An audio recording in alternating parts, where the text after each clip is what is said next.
हाय बच्चों and welcome back to explore interesting. तो यार आज के वीडियो में अपन कुछ बढ़िया फ्रिक्शन के सवाल करने वाले हैं। तो इसके लिए मैं आपसे रिक्वेस्ट करूंगा कि जो लास्ट वाली अपन ने वीडियो बनाई थी उसको आप डेफिनेटली देखो, क्योंकि उसमें जो कॉन्सेप्ट्स अपन ने सीखे थे वो यहाँ पे अप्लाई होने वाले हैं।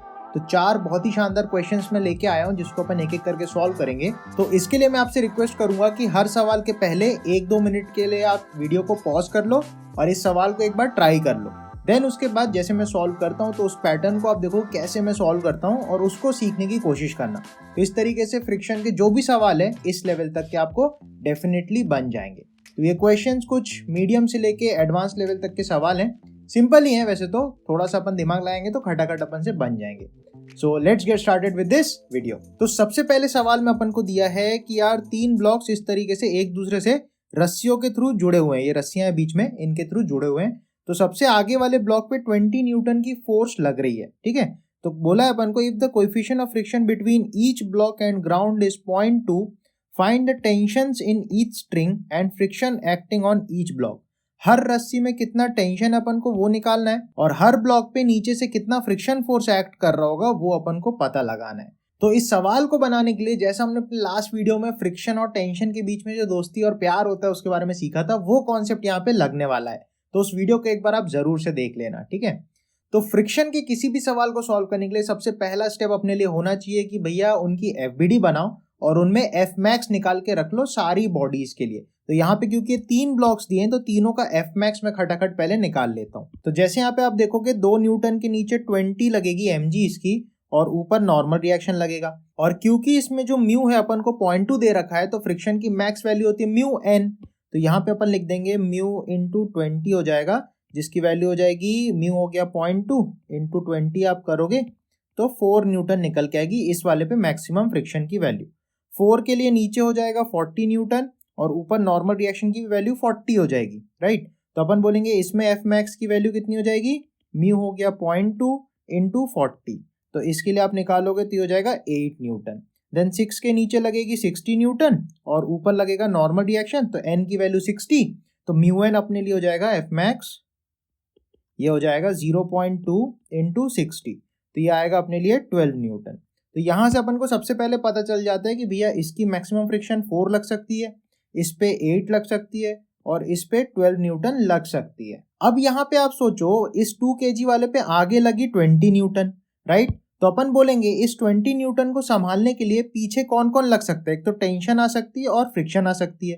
तो अपन ने लास्ट वीडियो में जिसे देखा था सबसे पहले फ्रिक्शन लड़ाई करता है, फ्रिक्शन कोशिश करता है कि रोक ले, परंतु अगर फ्रिक्शन रोक नहीं पाता है तब वो टेंशन को बुलाता है अपनी मदद करने की भाई तू भी आ और मैं, मतलब टेंशन और फ्रिक्शन दोनों मिलके इस फोर्स को बैलेंस आउट करेंगे। तो यहाँ पे आप देख सकते हो फ्रिक्शन लगेगा 4, मैक्स टू मैक्स 4 लग सकता है। तो फ्रिक्शन अपनी पूरी जान लगा देगा 4, परंतु इस ब्लॉक को रोक नहीं पाएगा। तो अपन बोलेंगे कि वो टेंशन को भी बुला लेगा तो यहाँ पे टेंशन लग जाएगा, राइट। तो टेंशन टी लगेगा। अच्छा, अगर मैं बोल रहा हूँ ये ब्लॉक नहीं हिल रहा है, ऐसा अपन अज्यूम करते नहीं हिल रहा, तो अपन बोल सकते हैं 20 न्यूटन को बैलेंस आउट करेगा 4 + t। तो यहाँ से आप देख सकते हो t को कितना होना पड़े कि ये दोनों मिलके 20 हो जाए। तो आप बोलोगे t को होना पड़ेगा 16 न्यूटन। तो यहाँ से अपने को पहला टेंशन मिलता है 16। अच्छा, एक रस्सी में एक ही टेंशन है तो इस वाली रस्सी में एक ही टेंशन होगा, दैट इज 16।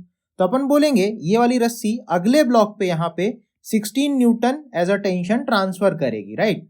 अब अपन ये देख पाएंगे 4 किलो वाले ब्लॉक को आगे 16 न्यूटन खींच रहा होगा। अब उसको रोकेगा कौन, यहाँ पे फ्रिक्शन और यहाँ वाला टेंशन। तो अपन यहाँ पे देख सकते हैं इसकी फ्रिक्शन जो है मैक्स टू मैक्स 8 न्यूटन ही लग सकती है। तो अपन बोलेंगे पूरा जान लगा देगा फिर भी 16 को तो हरा ही नहीं पाएगा, तो वो टेंशन को बुला लेगा भाई मेरी मदद कर दे। तो अपन बोलेंगे यहाँ पे फ्रिक्शन जो है मैक्स टू मैक्स 8 न्यूटन लग जाएगी, परंतु क्योंकि फ्रिक्शन अकेली 16 को बैलेंस नहीं कर पाएगी तो वो टेंशन को भी बुलाएगी। तो टेंशन लग जाएगी, कुछ मान लेते हैं टी डैश। अब अपन देख सकते हैं ये टी डैश और 8 मिलके अगर 16 को रोकने की कोशिश करेंगे तो टी डैश कितना लग सकता है। तो अपन बोलेंगे 8 + टी डैश बराबर 16। तो यहाँ से टी डैश की वैल्यू कितनी आ जाएगी, आप बोलोगे सर टी डैश आ जाएगा 8 न्यूटन। तो अपन बोलेंगे यहाँ का टेंशन हो गया 8, यहाँ का फ्रिक्शन हो गया 8 और यहाँ पे आगे लग रहा है 16, तो उसको बैलेंस आउट कर देगा। अब आप सोचोगे ये वाली रस्सी में क्योंकि टेंशन 8 है तो इस 6 kg पे भी आगे 8 न्यूटन ट्रांसफर होगा टेंशन के फॉर्म में। तो अपन बोलेंगे कि 6 किलो वाले ब्लॉक पे आगे लग रहा होगा 8 न्यूटन टेंशन। अब अपन देख सकते हैं इस 6 किलो का मैक्सिमम फ्रिक्शन हो सकता है 12, परंतु फ्रिक्शन जितना जरूरत उतना ही लगता है। तो अपन बोलेंगे इस 8 को बैलेंस आउट करने के लिए यहाँ पे सिर्फ फ्रिक्शन ही लग सकता है जो इसको रोक सकता है, क्योंकि यहाँ पे कोई रस्सी तो है नहीं जो अलग से टेंशन लगाएगी। तो अपन बोलेंगे इस 6 पे पीछे फ्रिक्शन कितना लगे कि इसको रोक दे, तो अपन बोलेंगे 8 लगा देगा। तो यहाँ पे फ्रिक्शन लग जाएगा 8 न्यूटन। तो यहाँ पे अपन देख सकते हैं कि अगर ऐसे करके अपन एडजस्ट करें तो पूरा सिस्टम रुका रह सकता है। आप देखोगे आखिरी वाले ब्लॉक पे फ्रिक्शन लग रहा है 8 न्यूटन, मतलब यहाँ पे 4 न्यूटन और लग सकता है। बोलने का सेंस ये है यहाँ मैक्स टू मैक्स 24 न्यूटन लगा दोगे तो भी ये सिस्टम रुका ही रह जाएगा। लेकिन अगर आप 24 न्यूटन से ज्यादा फोर्स लगा दोगे तब ये पूरा का पूरा सिस्टम मूव करने लग जाएगा, क्योंकि आखिरी ब्लॉक तक का जो मैक्सिमम फ्रिक्शन है वो झेल नहीं पाएगा, वो पूरे सिस्टम को रोक के नहीं रख पाएगा। इसको ऐसे भी सोच सकते हो, इस पूरे सिस्टम का जो टोटल फ्रिक्शन फोर्स है वो मैक्स टू मैक्स कितना लग सकता है, 8 + 4 12, 12 + 12 24। तो ये पूरा सिस्टम अकेले फ्रिक्शन के दम पे अगर मैं सोचूं, मतलब इस पूरे को एक सिंगल सिस्टम आप मान लो, ये सारे ब्लॉक को एक सिंगल ब्लॉक मान लो, तो पूरे ब्लॉक्स पे total 24 newton friction max to max लग सकती है। और क्योंकि अगर इसको पूरा सिंगल माने तो ये 20 ही यहाँ पे खींच रहा है, मैं बोल सकता हूँ शुरू में ही देख के कि इस पूरे सिस्टम को मैक्स टू मैक्स 24 न्यूटन या उससे ज्यादा लगाओगे तभी ये सिस्टम चल पाएगा। तो अगर सबसे पहले आपको क्वेश्चन को देखना है कि भाई ये चलेगा कि नहीं, तो इस जुगाड़ से आप देख सकते हो कि क्वेश्चन में जो सिस्टम है वो मूव कर सकता है कि नहीं। उसके बाद आप ऐसे करके बैलेंस आउट करा करा के टेंशन फ्रिक्शन को बैलेंस आउट करा करा के इन वैल्यूज का जुगाड़ आप बना सकते हो। तो इस क्वेश्चन में अपन बोलेंगे यहाँ पे जो टेंशन लग रहा है वो लगेगा 16 न्यूटन, यहाँ पे जो टेंशन लग रहा है वो लगेगा 8 न्यूटन, और 2 kg पे जो फ्रिक्शन लग रहा होगा वो पूरा पूरा 4 लगेगा, 4 kg पे जो फ्रिक्शन लग रहा होगा वो पूरा पूरा 8 लगेगा, और 6 kg पे जो फ्रिक्शन लग रहा होगा वो 8 ही लगेगा, 8 न्यूटन ही लगेगा। तो this all will be the right answer for this question. चलो फटाफट मूव ऑन करते हैं अपने नेक्स्ट क्वेश्चन की ओर। इस नेक्स्ट सवाल में अपन से बोला है what is the value of minimum force F that must be applied so that the block does not slip of the wall. तो अपन ने क्या किया, एक दीवार में ना एक ब्लॉक को ऐसे पकड़ के रखा है, जैसे दीवार है यहाँ पे एक ब्लॉक को ऐसे दबा के रखा है, कितना मिनिमम फोर्स लगाया कि ब्लॉक स्लिप डाउन ना करे, यहाँ से ये नीचे स्लिप ना कर जाए। तो इस क्वेश्चन को सॉल्व करने के लिए अगेन सबसे पहला काम FBD बनाओ और उसमें Fmax निकाल के रख लो। अब यहाँ पे आप देख सकते हो इस ब्लॉक की स्लिप करके नीचे आने की टेंडेंसी है, तो जहां भी टेंडेंसी होती है उसके अपोजिट फ्रिक्शन लगता है, तो अपन बोलेंगे फ्रिक्शन जो है वो ऊपर लग जाएगा। नेक्स्ट एक और बात आप सोचो, क्योंकि ये दीवार में ये अंदर तो घुस नहीं जाएगा, तो अपन ये बोलेंगे अगर ये इक्विलिब्रियम में है तो जितना आप इधर से फोर्स लगाओगे दीवार से भी उतना ही फोर्स आएगा एक्शन रिएक्शन के फॉर्म में। तो अपन बोलेंगे दीवार इस पे एक नॉर्मल रिएक्शन लगाएगी जो कि इस फोर्स से बैलेंस आउट हो जाएगी, तो इस ब्लॉक पे इधर एक नॉर्मल रिएक्शन आएगी, और अपन बोल सकते हैं इस F की वैल्यू इस नॉर्मल की वैल्यू हमेशा सेम होगी, क्योंकि ये ब्लॉक इस डायरेक्शन में तो चल ही नहीं सकता। तो इक्विलिब्रियम की कंडीशन होगी X में, और Y में भी अपन को रोकने की कंडीशन बनानी होगी उसकी, ठीक है। तो अपन X डायरेक्शन में लिख सकते हैं F की वैल्यू बराबर N हो जाएगी। देन इसके बाद अपन को सोचना है इसको नीचे लाने के लिए कौन रिस्पॉन्सिबल है, mg। अब अगर अपन सोचते हैं जो फ्रिक्शन की मैक्सिमम वैल्यू होगी उस मैक्सिमम वैल्यू से इस mg की वैल्यू अगर छोटी होगी तो फ्रिक्शन उसको बैलेंस कर लेगा, फ्रिक्शन उसको रोक देगा अपनी जोर लगा के। तो अपन बोल सकते हैं फ्रिक्शन mg से बड़ा हो या बराबर हो तो भी अपना ब्लॉक रुका रह जाएगा। तो कंडीशन अपन क्या लगा सकते हैं, फ्रिक्शन इज ग्रेटर देन और इक्वल टू mg, तो ये ब्लॉक रुका रह जाएगा। इस फ्रिक्शन को अपन कैसे लिख सकते हैं, इस फ्रिक्शन की मैक्सिमम वैल्यू अपन जानते हैं Fmax हो सकता है μn, और यहाँ पे n की वैल्यू तो F के बराबर है, तो Fmax की वैल्यू कितनी हो जाएगी, तो आप लिखोगे म्यू इंटू कैपिटल F, क्योंकि n की वैल्यू F ही है, राइट। अब अपन को ये देखना है कि इस फ्रिक्शन की जो मैक्सिमम वैल्यू है वो अगर mg से बड़ी हो जाए तो अपने लिए इजी पड़ जाएगा, मतलब इस ब्लॉक को रोकना बहुत आसान हो जाएगा। तो मैं बोल रहा हूँ इस F की वैल्यू अगर Fmax हो जाए तो अपन बोल सकते हैं Fmax अगर mg से बड़ा हो जाए तो अपना ब्लॉक एकदम गारंटी है कि कभी स्लिप ही नहीं मार पाएगा।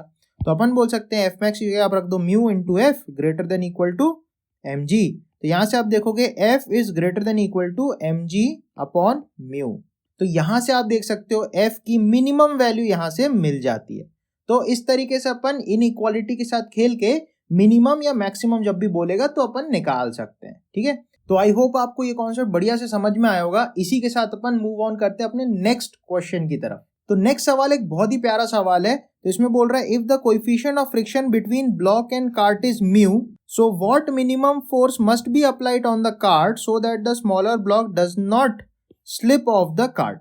इसका मतलब यहाँ पीछे से अपन को फोर्स लगानी पड़ेगी F, तो ये पूरा सिस्टम आगे भागेगा, तो आगे भागेगा तो ये ब्लॉक इसमें चिपका रह जाए, ऐसा कुछ अपन को जुगाड़ बनाना है, ठीक है। तो अपन सोच सकते हैं सबसे पहले अगर इस पे मैंने फोर्स लगाई तो ये पूरा सिस्टम एक्सेलरेट करेगा।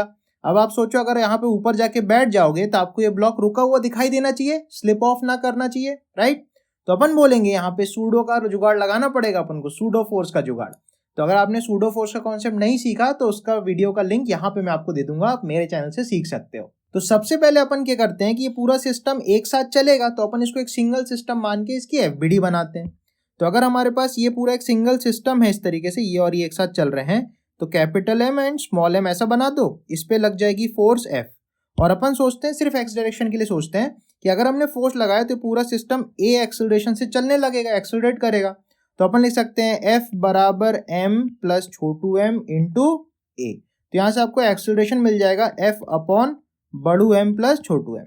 अब इस क्वेश्चन को थोड़ा आसानी से सॉल्व करने के लिए मैं क्या सोच रहा हूँ कि मैं जाके इस कार्ट के अंदर बैठ जाऊं और इस ब्लॉक को देखूं कि ये कैसा दिखाई देगा। ये ब्लॉक तो रुका हुआ दिखाई देगा अगर ये स्लिप नहीं कर रहा होगा। तो कार्ट के अंदर बैठ के अगर मैं ब्लॉक की एफबीडी बनाऊंगा तो हम एक नॉन इनर्शियल फ्रेम में बैठ के एफबीडी बनाएंगे, तो अपन को सूडो फोर्स भी लगाना पड़ेगा। और सूडो फोर्स लगाने का जुगाड़ क्या है, जिधर पूरी बॉडी एक्सेलरेट करी है उसके अपोजिट डायरेक्शन में उतना ही एक सूडो एक्सेलरेशन लगाओ और बॉडी के मास से उस एक्सेलरेशन को मल्टीप्लाई करो तो फोर्स मिल जाएगी अपन को।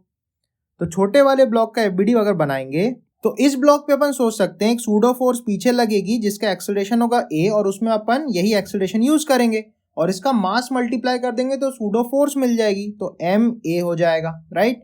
इस पे नीचे एम जी लगेगा और अपन देख सकते हैं कि इसकी टेंडेंसी ऑफ स्लिपिंग नीचे है, ये स्लिप करके नीचे आना चाहता है तो फ्रिक्शन इस पे ऊपर लग जाएगा। क्योंकि ये छोटा वाला ब्लॉक यहाँ पे अटैच होगा, चिपका होगा, तो अपन बोल सकते हैं एक नॉर्मल रिएक्शन यहाँ लगेगी इस पे इस डायरेक्शन में, तो इधर पे एक नॉर्मल रिएक्शन भी अपन बना लेते हैं। अब अपन को सोचना है अगर कार्ड के अंदर से देखें तो ये ब्लॉक अपन को रुका हुआ दिखाई पड़ेगा, तो उसके लिए अपन सोच सकते हैं एक्स डायरेक्शन में तो इक्विलिब्रियम रहेगा, मतलब अगेन अपन बोल सकते हैं एन की वैल्यू तो एम ए हो जाएगी। अब हमें सोचना है कि अगर ये ब्लॉक नीचे स्लिप ना कर सके तो फ्रिक्शन की जो सबसे बड़ी वैल्यू है वो भी एम जी से अगर बड़ी हो जाए तो इस ब्लॉक को रोक लेगी। तो बिल्कुल अपने लास्ट क्वेश्चन की तरह यहाँ भी अपन सोच सकते हैं एफ मैक्स अगर ग्रेटर देन और इक्वल टू एम जी हो जाए तो ये गारंटी है कि ये ब्लॉक यहाँ से स्लिप ही नहीं करेगा। और एफ मैक्स की वैल्यू अपन म्यू इंटू एन करके लिख सकते हैं। तो यहाँ पे आप एफ मैक्स की वैल्यू म्यू इंटू एन लिख सकते हो, that is M A greater than equal to M G. तो यहाँ पे अपन एम से एम को कैंसिल आउट कर दें तो acceleration greater than equal to G by mu आ जाएगा। लेकिन अपन को यहाँ पे देखना है कि अपन को तो फोर्स निकालना है, तो अपन फोर्स के लिए क्या कर सकते हैं, ए की वैल्यू ये वाली वैल्यू यहाँ पुट कर दो तो यहाँ से एफ आ जाएगा अपने पास। तो यहाँ से अपन को जो मिलेगा दैट विल बी ए की जगह रख देंगे F upon capital M plus छोटू M greater than equal to G by mu. तो यहाँ से अपन को मिल जाएगा F greater than equal to बड़ा एम प्लस छोटा M into G whole upon mu. तो इस क्वेश्चन का राइट आंसर ये हो जाएगा। ठीक है, आई होप मजा आया होगा। चलो मूव ऑन करते हैं अपने नेक्स्ट और फाइनल सवाल की ओर, जो कि बहुत ही बढ़िया सवाल है। तो यार इस फाइनल सवाल में अपन को बोल रहा है कि एक इंक्लाइन प्लेन है इस तरीके से, उसमें ना एक ब्लॉक को यहाँ पे चिपका के रखा है। तो क्वेश्चन में बोल रहा है what minimum perpendicular force F must be applied so that the block remains in contact with the incline and does not slip. तो मिनिमम फोर्स ये कितनी लगाएं परपेंडिकुलर टू द सरफेस या perpendicular to the block so that ये block यहाँ से slip ना करे और दीवार से इंक्लाइन से चिपकी रहे। ठीक है, तो सबसे पहला काम अपने लिए होना चाहिए, इस ब्लॉक का एफबीडी बना लेंगे इंक्लाइन पे, राइट। तो सबसे पहले इस ब्लॉक का जो मास है वो 10 kg है, तो इसका mg जो है वो नीचे लग जाएगा 100। मास हो गया 10, g हो गया 10, तो ये हो गया 100। अब अपन बोलेंगे दीवार से एक नॉर्मल रिएक्शन इधर आएगा n, राइट। अपन ये बोल रहे हैं जो फोर्स लगा रहे हैं वो इसी के अलॉन्ग लगा रहे हैं, तो ऐसे F फोर्स लगा देंगे, राइट। अब अपन देख सकते हैं क्योंकि इस ब्लॉक की स्लिपिंग टेंडेंसी इस डायरेक्शन में है, नीचे आना चाहता है, तो फ्रिक्शन उसके अपोजिट ऊपर लग जाएगा। अब इस सिचुएशन में अपन को क्वेश्चन को सॉल्व करने के लिए सबसे पहले मैंने दो काम किए। पहले तो एक रेफरेंस ऐसे और ऐसे बना लिया, तो इससे मैं एंगल निकाल पाऊंगा, राइट। इसके बाद अपन ने एनएलएम में एक बहुत शानदार कॉन्सेप्ट सीखा था कि भाई जिस डायरेक्शन में बॉडी मूव कर सकती है या टेंडेंसी ऑफ मोशन है उस डायरेक्शन में और उसके परपेंडिकुलर हमेशा कंपोनेंट्स आप तोड़ दो फोर्सेस के, तो क्वेश्चन को सॉल्व करना बहुत आसान हो जाता है। तो यहाँ पे आप देख सकते हो कि अपन सोच सकते हैं इस डायरेक्शन में कंपोनेंट तोड़ने और इसके परपेंडिकुलर।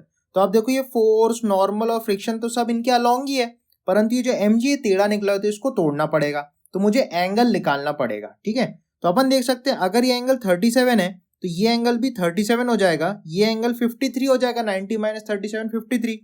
तो अपन बोलेंगे ये अगर 53 है तो ये again 90 minus 53 that is 37 degree हो जाएगा। तो यहां से अपन बोल सकते हैं ये वाला एंगल 37 हो जाएगा। तो इस डायरेक्शन में अपन बोल सकते हैं 100 cos 37 आ जाएगा, और इस डायरेक्शन में अपन बोल सकते हैं 100 sin 37 आ जाएगा। ठीक है, तो अब अपन देखें कि इस डायरेक्शन में तो ब्लॉक मूव ही नहीं करेगा क्योंकि उसको कांटेक्ट मेंटेन रखना है। तो अपन बोलेंगे इस फोर्स की वैल्यू नॉर्मल रिएक्शन और इसके बराबर होनी चाहिए, बैलेंस होना चाहिए। तो अपन बोलेंगे F must be equal to N plus 100 cos 37।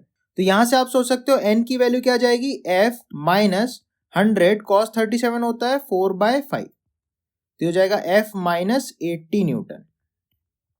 ये आ गई अपनी नॉर्मल रिएक्शन। देन इसके बाद अपन को सोचना है कि अगर ये ब्लॉक इस डायरेक्शन में मूव नहीं कर रहा, मतलब फ्रिक्शन की जो मैक्सिमम वैल्यू है उसने अगर इस mg को बैलेंस आउट कर लिया, तो फिर तो कोई दिक्कत ही नहीं है, राइट। तो अपन ये बोलेंगे कि फ्रिक्शन की जो मैक्स वैल्यू होगी वो mg के इस कंपोनेंट को बैलेंस आउट कर ले। तो अपन लिखेंगे F max must be greater than और इक्वल टू 100 sin 37। ठीक है, तो यहां से अपन देख सकते हैं F max को अपन क्या लिख सकते हैं, म्यू इंटू एन, और एन की वैल्यू आके बैठी अपने पास, राइट। तो म्यू दिया है 0.5, एन हो जाएगा F minus 80 greater than equal to 100 into sine 37 3/5। तो यहां से अपन को मिलेगा 1/2 F minus 80 greater than equal to 60। तो यहां से आप देख सकते हो F की जो वैल्यू आएगी that will be greater than और इक्वल टू 200 न्यूटन। तो जब ये फोर्स 200 न्यूटन या उससे बड़ी होगी तब ये बॉडी इक्विलिब्रियम में रह पाएगी। अगर कम होगी तो हो सकता है स्लिप कर जाए या कांटेक्ट ही छूट जाए, ऐसा भी हो सकता है। ठीक है, तो आई होप इस क्वेश्चन से और इन सारे क्वेश्चन से आपको बढ़िया से फ्रिक्शन का आइडिया लगा होगा, और खूब सारी प्रैक्टिस आप करो, जितनी ज़्यादा प्रैक्टिस करोगे उतना ही आपको सीखने मिलेगा। और मैं आपसे रिक्वेस्ट करूंगा कि इस प्लेलिस्ट के सारे वीडियोस आप सीक्वेंस में देखो, तो आपको चीज़ें बहुत ही बढ़िया तरीके से समझ में आएगी। और कुछ भी आपको दिक्कत है, प्रॉब्लम्स है, तो मुझे कमेंट सेक्शन में आप ज़रूर बताओ। और नेक्स्ट वीडियो में अपन 2 ब्लॉक सिस्टम्स की बात करेंगे, जो कि one of the most important concepts है फ्रिक्शन के लिए। तो इसी तरीके से आप लोग बढ़िया से पढ़ाई करते रहो, फिर मिलेंगे अपने नेक्स्ट वीडियो में। टिल देन सब लोग खुश रहो एंड पढ़ते रहो। Bye bye.